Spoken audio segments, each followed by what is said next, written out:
Welcome to star kitchen சமையல். நம்ம இன்றைக்கி பார்க்க போகிறது இனிப்பு குழி பணியாரம்.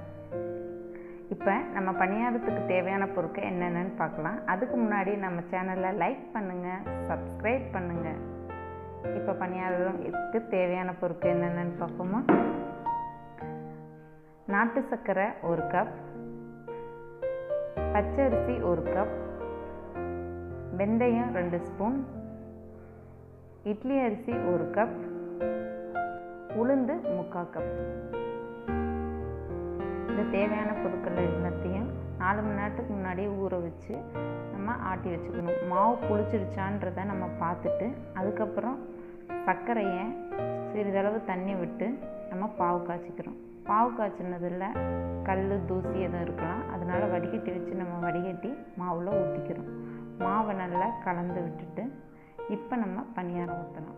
இப்போ நம்ம ஒவ்வொரு குழியிலையும் மாவு ஊற்றிக்கலாம். பணியாரம் ஒன்றோட ஒன்று டச் ஆகாதபடி அளவாக மாவு ஊற்றணும். ஒவ்வொரு குழியிலையும் மாவு நல்லா வெந்ததுக்கப்புறம் தான் பணியாரத்தை திருப்பி போடணும். அதுக்கு முன்னாடி நம்ம பணியாரத்தை திருப்பணும்னா பணியாரம் சரியாக வராது. அதனால் மாவு நல்லா வெந்ததுக்கப்புறம் நல்லா பபிள்ஸாக வரும். இது மாதிரி வந்ததுக்கப்புறம் திருப்பி விடுங்க. நான் கரண்டி யூஸ் பண்ணாமல் டூத்பிக் யூஸ் பண்ணியிருக்கேன். இது மாதிரி யூஸ் பண்ணிங்கன்னா பணியாரம் தெரியாமல் நல்ல உருண்டையாக வரும். இப்போ நம்ம இனிப்பு பணியாரம் ரெசிபியை நீங்களும் செஞ்சு பார்த்துட்டு உங்களோட ஃபீட்பேக்கை எங்களுக்கு கமெண்டில் சொல்லுங்கள். நம்ம சேனலில் லைக் பண்ணுங்கள், ஷேர் பண்ணுங்கள். தேங்க்யூ.